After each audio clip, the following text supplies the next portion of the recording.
Home is where the heart is, where children play, where ideas blossom and dreams take flight.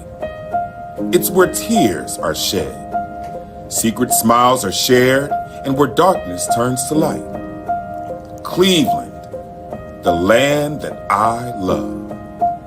This is a city where legends are made, where futures begin, where the streets are paved with hustlers.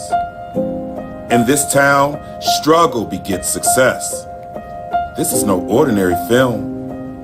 This piece is for the underdogs, for the often forgotten, for the resilient and also brilliant. A voice for the unheard and a visual for the unseen. To highlight our legends and uplift our youth. This is Cleveland, the land that we love.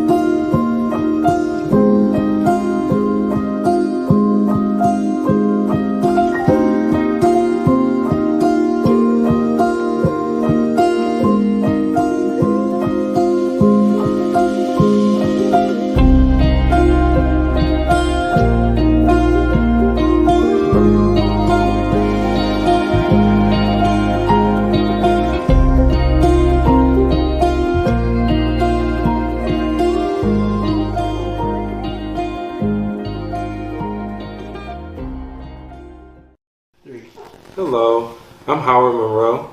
I'm Tatiana Monroe. We're the Monroes. We are newlyweds. We got married in November of last year. We did have a baby also last year in May, baby Cynthia. It's been a tremendous blessing to have her in our lives. Absolutely. Wouldn't you say? Absolutely. Mm-hmm. We met in about 2019. We were both working at Hilton Cleveland downtown. Mm-hmm. Howard really liked me. I just wanted him to be my friend, but he didn't want that. He wanted me to be his girlfriend. So I said, okay.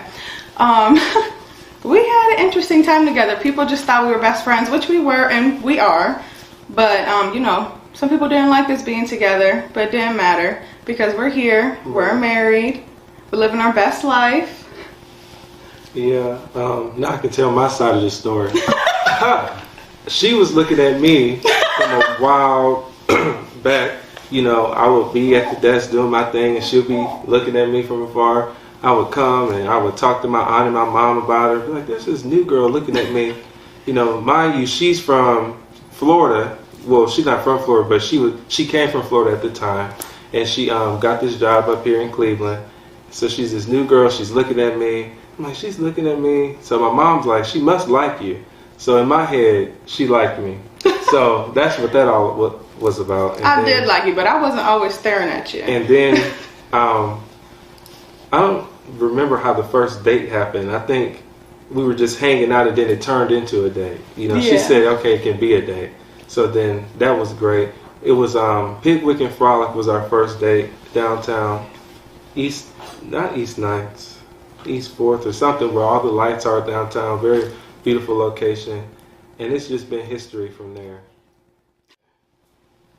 So Howard, Yeah. growing up in Cleveland proper, as an African American male, you understand what I mean when I say Cleveland proper? Cleveland proper is like inner city, in the heart of Cleveland, right? What growing up, how you grew up, and where you grew up, how did it define who you are today? Well, that's the thing. It didn't define me. You know, where I was living didn't define who I am today because my parents worked extremely hard and the village I have around me worked extremely hard to instill different things in me because you're not where you come from. You know, you can come from the hood and be a great thing. You know, we're great examples of that and aspiring to be better. And then my mom worked extremely hard to put me in the best schools, you know, so that made a difference also. You know, when a parent invests in their child, you know, paying the money to send them to private school, paying the money to go to Rainey Institute, paying the money to go to extracurricular activities, paying the money to run track and all of that, that helped me become a well-rounded individual and exposed me to a lot more. It made me, you know, want more ultimately. And you do understand that those places are a part of Cleveland proper, and that is a part of who you are. Like going to Rainey, which was located on 55, like it's not in Pepper Pike. It's not in. So being in those areas in Cleveland and where you were raised, it did make you very resilient to who you are now. So maybe I should have said, how did it make you resilient instead of being defined? How did it define you? Absolutely. So what place in Cleveland gives you the most memories and is the bulk of who you are and where you were baked and where you know, what is, like for me, like I spent a lot of time in Kirimel and in church. Absolutely. So those were the things that really baked me. Absolutely. If that makes any sense, of who I am today. Absolutely. Because I am a man of God, but I'm also an artist 100%. Right. So what place for you is that for you? I would have to go with church. You know, in my mind, you know, I was thinking, but that's just the basis of who I am. You know, going back to how I was raised, that was my foundation, you know, God and going to church. So I would have to say that's what baked me and shaped me into being resilient and, you know, growing as a man, just staying in church and believing in faith. You know, I couldn't say anything else besides that. And that's a wonderful you know, attribute to have, because men your age, like we had this conversation before, like, you know, men your age now are not even closely remotely thinking about, it's a very small percentage of gentlemen your age and your age range that are not married, that are not trying to be a stand-up man, who did not have that foundation that you had, as far as like your parents, your grandma, your aunt, your uncles, your cousins. Like you come from a strong support. You know, a lot of people your age don't have that, and they end up doing other things. Right. You know what I'm saying? Right. So, and I said it's like I'm proud of you. Like I'm proud of what, you know, not because you're my best friend's son, but it's because you know she made a positive out of you. Whereas most black women, like, oh, he do what he want to do. Like she instilled a lot of things in you that is not instilled, and I appreciate that in her. So, Tatiana. So, do you understand the basis of this project? It's a resiliency initiative project for people of different cultures and how they grow up in the inner city, but within the inner city they have a culture. And one of the big things that's in Cleveland is the Latino culture. Like it's huge. You know, it's like going to Little Havana, Cuba, Puerto Rico. Like it's on certain areas. Yeah. So when you moved to Cleveland, or when you came to visit Cleveland, did you attach yourself to that culture immediately, or was it some type of barrier because you did a lot? I don't know where you're from originally, but Florida, and then sometimes you think Florida. You come to Cleveland, sometimes the Latinos in Cleveland may differ, from the Latinos and Latinas in. So was it were you able to adapt to it? And when you come back, even now that you're here, you started your family, like, are you able to adapt to that culture here? Absolutely. I would say a big thing is that's already at home. So it's easier to adapt to it in different areas whenever you come across it. It's definitely easy to latch onto it. But it's important that I'm not losing my touch with it and I'm keeping it at home. And what is also great is that, and I had shared this with Howard, like the Latino culture, I admire it because you guys have a strong sense of family, that it's important to you. Reverence, honor, respect, like it is.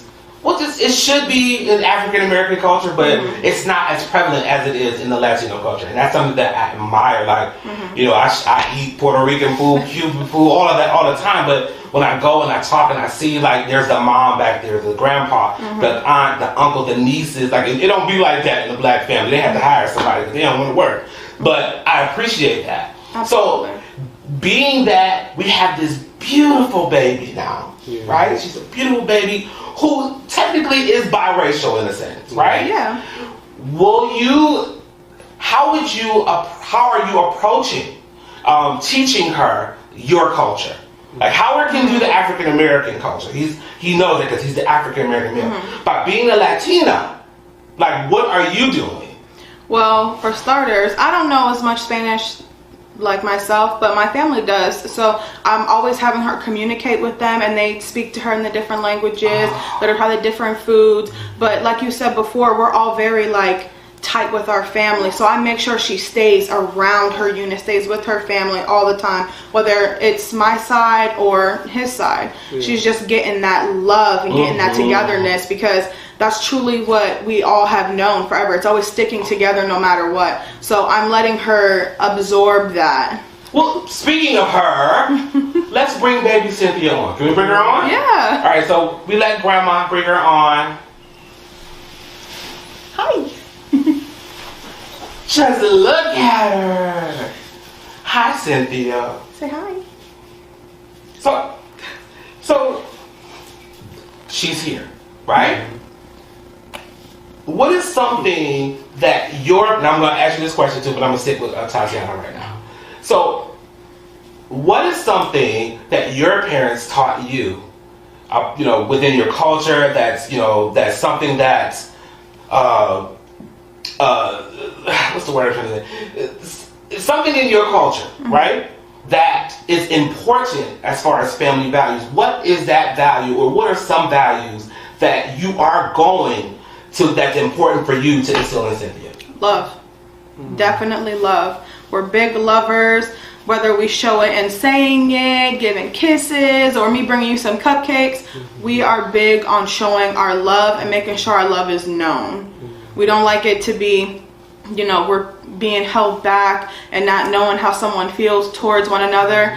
No, we know. So I definitely want to teach her love, because not only is that going to be good for her in home, but when she goes out to the world, as she grows, she can show that love as well, and she can teach that love.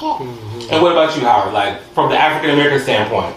Well, even from the African American standpoint, love is super important. At least in my African American family, I can say that. So that is number one. But if I have to say something else, I would definitely say what I was taught when I was younger was being confident in who you are. That makes you so resilient and very strong as a person, because when you're confident in who you are, the people that's calling you weird, you can call them weird, because why are you doing this? My mom was amazing at, even my dad was amazing at telling me to just be who I am, be comfortable in who you are, dress how you want to dress. Like today I have on a suit. I've always been like this, because my parents, they let me wear dress shoes on the playground, even though they probably shouldn't. It's just what I wanted, and it was just who I was. And so I want to instill in her, be who you are. If she wants to wear a tutu to the park, let her. If she wants to wear tennis shoes, let her. Whatever she wants to do, whether she wants to play music or sing, just really pay attention to who she is. And I think that also helped. My parents and my family paid attention to what it is that I liked. And so that's going to help a lot. Just letting her be who she is, but also guiding her in it. Oh, wow. That was beautiful to say. You have great parents, Cynthia. And you have a great grandma. And I'm not saying it because she's my best friend. Because I don't even like her all like that. So, in closing, moving forward in life, right? You're 21 now, right? 22. 22. Tatiana, how old are you? I'll be 23 in July. So you're both 22. She's older than you. Okay. So, and I explained is, I commend you. I think that it's beautiful that you guys can integrate cultures, because that is what you do. And then you created this beautiful creature here, like she's beautiful, who is going to take so much of you, and move forward into life. So moving forward as a married couple, the new generation, what do you want for Cynthia's generation? Like, what is most important as the new generation in the world? What would you want Cynthia to take with moving forward in her that you can give her? Absolutely. I want her generation to be themselves. There's a lot of just copycats, and there's just a lot of social media influencing. Like we know, there's social media influencers. So I would love for Cynthia's generation to be who they are, you know, because that creates great leadership. When you operate in your own flow and do what you want to do, that's the beauty of life, you know, because if we have the same person that we're trying to be, it can't be 1,000,001 Megan Thee Stallions. It can't be 1,000,001 Nicki Minaj's. You know, we need difference and we need balance too. So I want to see balance. I want to see, you know, her generation being confident in who they are, you know, and a lot more love. I want to see love too. What do you have to I would say about I would want to see a lot more kindness. Yeah. Because nowadays you see a lot of kids, even as young as 8 years old, taking their own lives because of things they have going on, bullying, stuff like that. I want her generation to operate in love and kindness and being there for one another and caring about the right things and not the wrong things. That is awesome. Yeah. Thank you, guys. See, it was easy.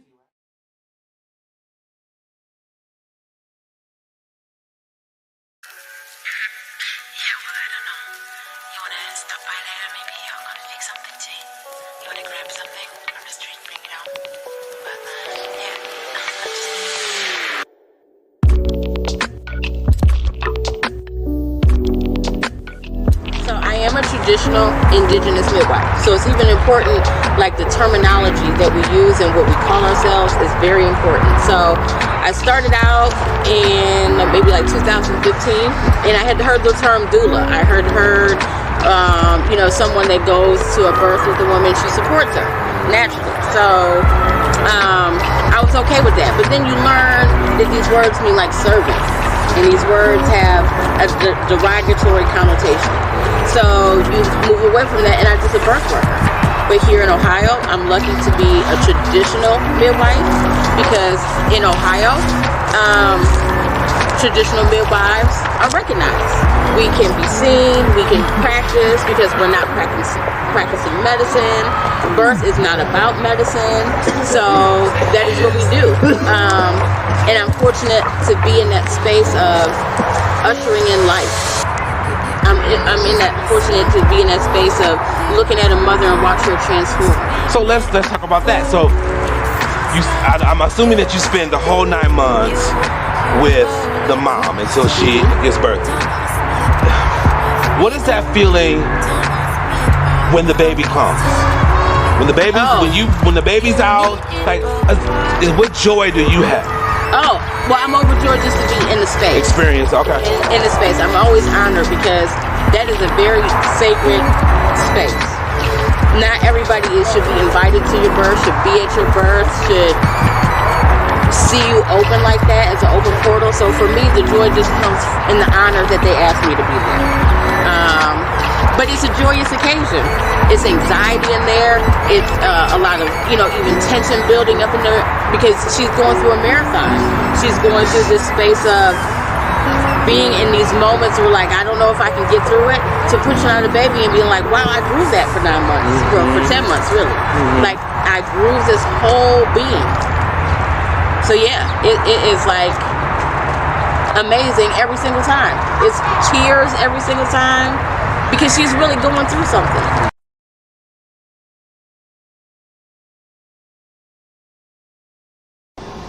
My name is Kimberly Intheball, and I did a traditional Laotian dance today.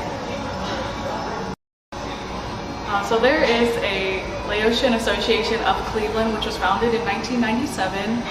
My dad is the current president of the association, and I'm the head of culture and dance for the Lao Association. The Laotian Association of Cleveland also includes Akron, Orrville, and other parts of Ohio. We have events all year long for ceremonies at our temple, cultural events, and things all around town. The population of Lao people, I would say it's about less than 5,000 in the entire state of Ohio, so we're pretty small. And just in Cleveland, we only have about 1,500. So the dance originated in Laos, which is also very similar to the country of Thailand. It's a movement that's very focused on the wrists, the fingers, the hands, the flexibility. And so if you start dancing at a young age, you might be asked to like stretch your fingers like this in order to make them more flexible. We call that on. The more on, the better.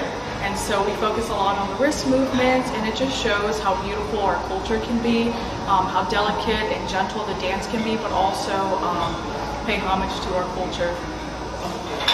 So growing up Asian American and also growing up in Cleveland was a very unique experience.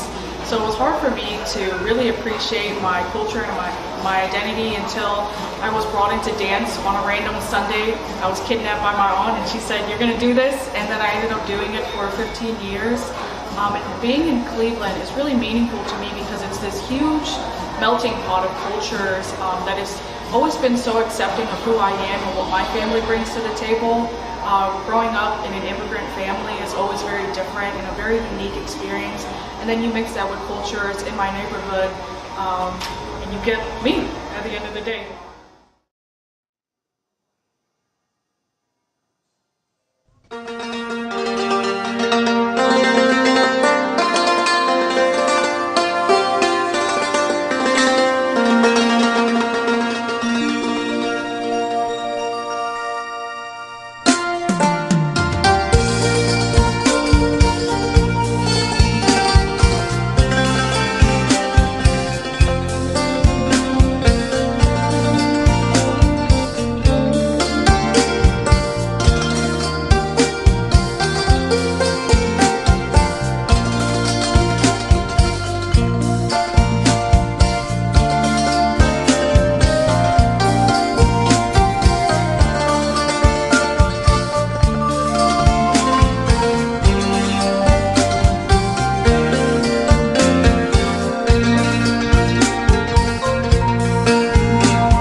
What was it like for you, Yvonne, growing up in Cleveland in an era when it was booming, when 105 and Huff and Wade Park and Euclid was just a whole nother world than what it is today?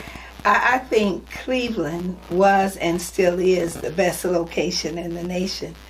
I'm a 60s baby, so I grew up with civil rights and Martin Luther King, and when 105 in Euclid was like New York City. It was stores and movie theaters, and it was just wonderful. And when neighborhoods were filled with children playing in the streets, and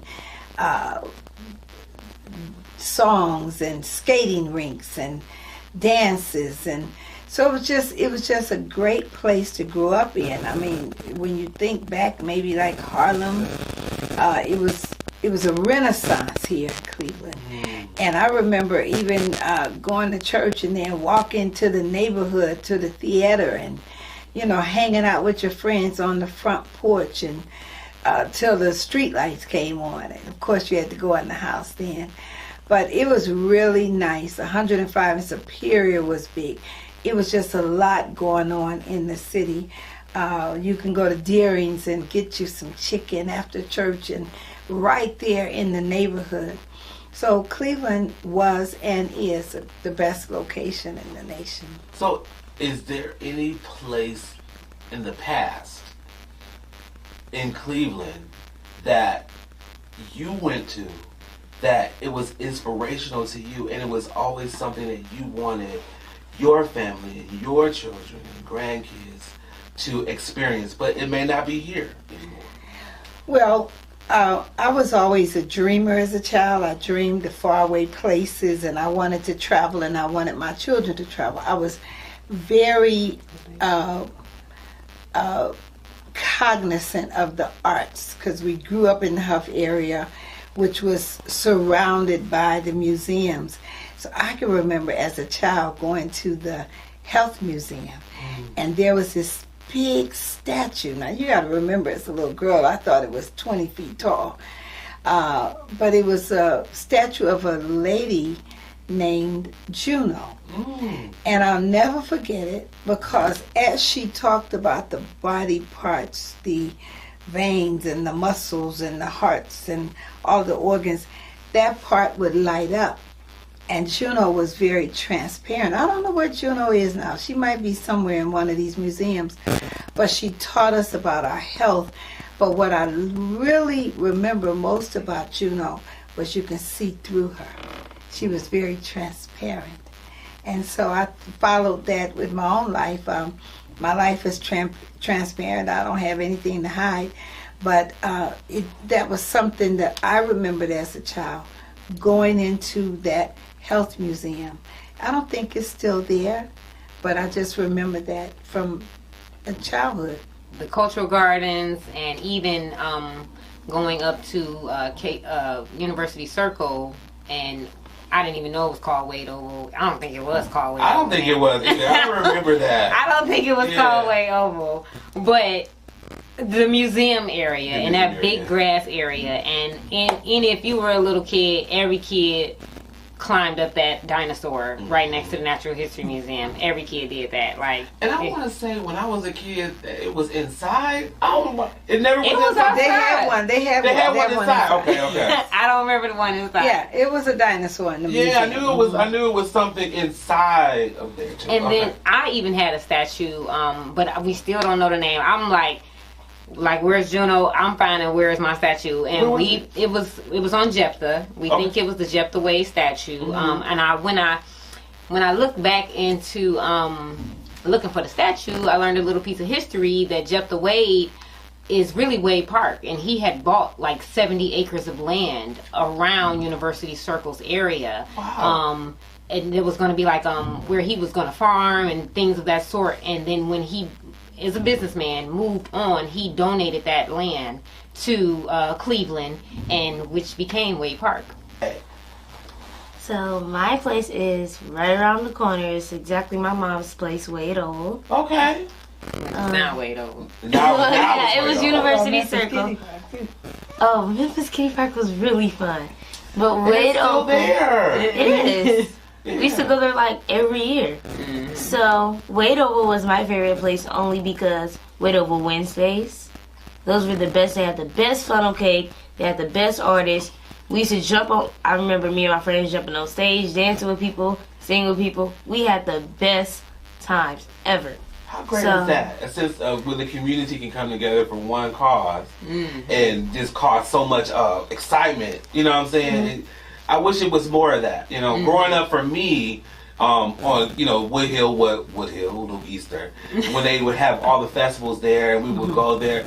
Even though my mother was like, there's too many people up there, you know, but we lived right across the street, so I would go sneak over there and just hang out. But it was just the energy. And as an artist, like, you know, for me, like, I need that energy. I feel from that energy, so I can imagine. And guess what? I've never been to any of the Wade Oval events. Never. What? I should beat my own self. You should. It's changed. When it originated, it was a time to bring your lawn chairs and your picnic baskets and just sit and read books and listen to music. And over the years, it's like a kabillion people. I think, okay, so probably during your time, but during my time, we run lawn chairs. I remember one time, Auntie Cecilia and Uncle Spanky actually brought food, and we just sat there and we just ate and we watched movies. We actually went there for a movie night once. Yeah. I remember that. I remember a lot of things about Wade Oval. If I don't want to say it, but like Wade Oval basically like created me. I say that because when you get to Wade Oval, it's just like a different variety of people of all races acting on the same thing, having the same mindset, just having fun. When I was little, I wanted to travel, so I instilled that in my daughter. Yeah.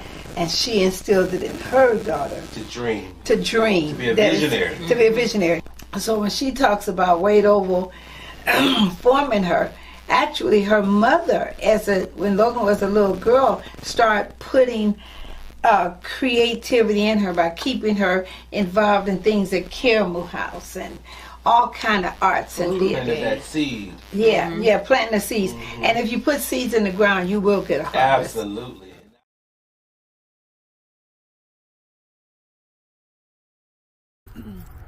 Means it is final. From a start came a finish, ain end.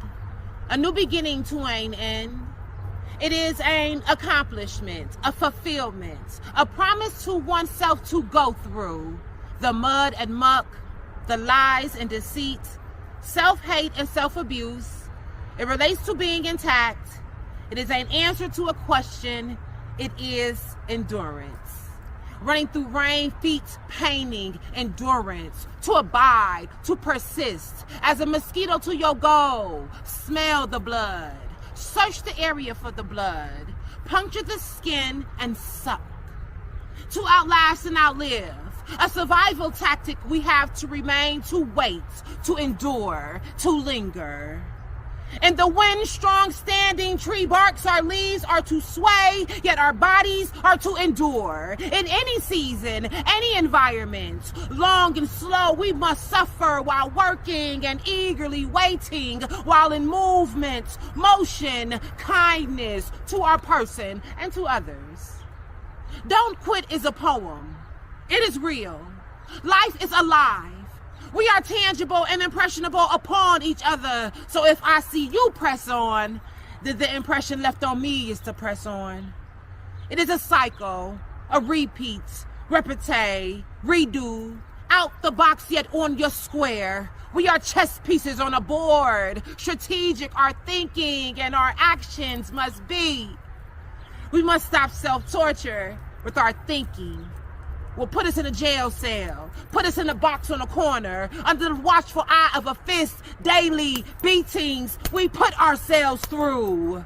Confusing thoughts, evil thoughts, sexual thoughts, depressing thoughts, random thoughts that we have pondered over to no avail. We are dumb humans like that at times, forgetting we are the answers to most questions, forgetting forgiveness, weeping willows. We are hunched over and rocking in a wave. We are 5 steps ahead of the game, yet think we know not what we know to survive. It's not easy. It's awkward, uncomfortable, itchy. We want comfort immediately.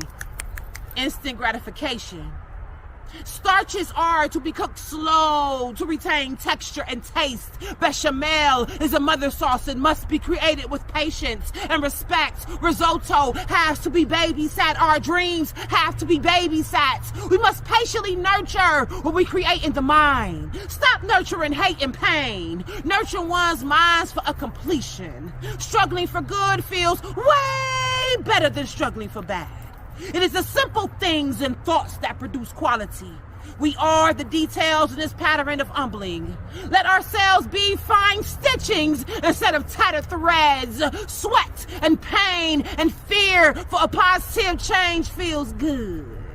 You are blessed when you step on faith and change. You are beloved. Blessed are those who endure, no matter the faith or what you may call God. Blessed are those who endure. Completion is a bittersweet, sweet topping. It is a savory cherry. Stand straight. Love yourselves.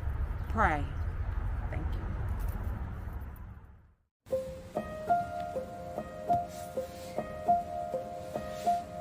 you. This is Cleveland, a city of believers. From Ward 7 to Clark Fulton, we raise our hands to the hymn of progress, unity, diversity, where a bridge is kept standing by bricks of promise, and its river a reminder that it fed one big family. Brother, sister, we do not stand on the shoulders of those giants before us, but walk tall atop their bones, lending shoulders to those whose burden gets a little too heavy to hold. Here, every shore is a bookstore, every water a reservoir of wisdom. We peer out and witness the grit of those ancestors who made it to the other side. Whether refugee or homelander, we migrants were bound by a single journey, the pursuit of eternal smiles and everlasting laughter. See, hearts are great lakes, and the only mistake to abandon hope or esperanza. I remember my first Sahur Fest, the ICC blazing in front of me like a mountain, and I finally understood how one could be so full after eating so little. It was there where I believed again. Faith, hope, love. Those are our true colors, and our spirits coalesce